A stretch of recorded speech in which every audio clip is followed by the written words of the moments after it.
I think with startups and big companies, I think it is a culture. So I mentioned there's a bit of a culture clash to a certain extent. So I think in the startup world, this is going to be great. This definitely works for this product. Why aren't they paying £100,000 now to launch it?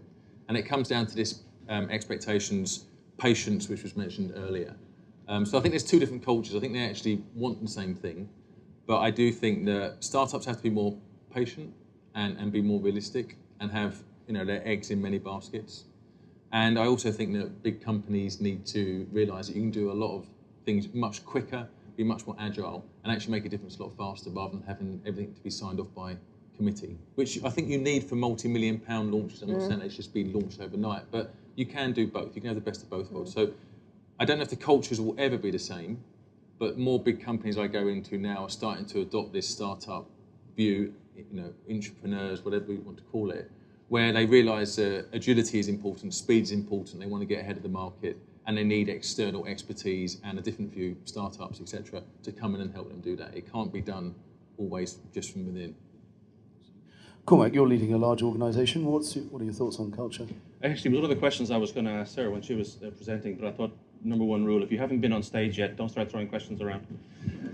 But I was going to, and maybe we can do that afterwards and catch up. I think it's Danish originally, is that right, Lego? Yes.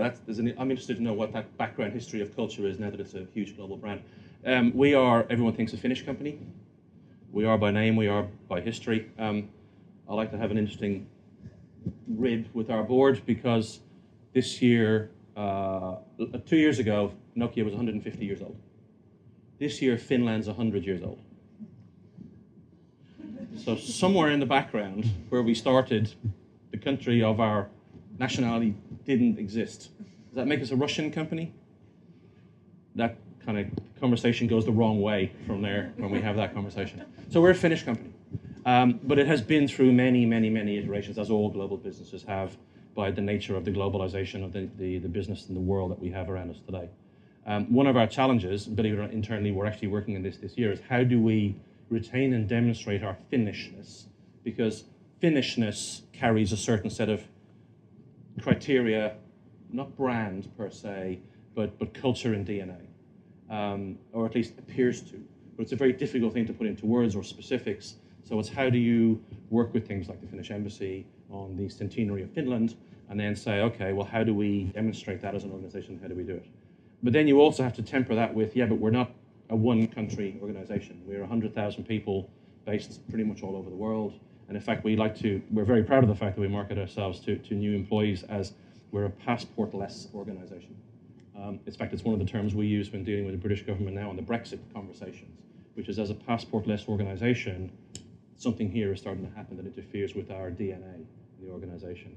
So culture, I'm not sure that on a global organization, you can have a single one. I grew up in Motorola for about 10 years, a long time back, and I loved some of the culture they had. They were a family business originally, run by a Galvin family, and they had a very strong set of principles for their brand, for their culture, which is that it was a family, and that everybody was treated like a member of the family. It didn't matter where you were in the organization, global programs meant everybody. I think companies have struggled to do that in the last decade or two, to make it happen with the speed of change and agility and so on that Sarah was referring to. But I do think you have to have something that you feel runs through the organization.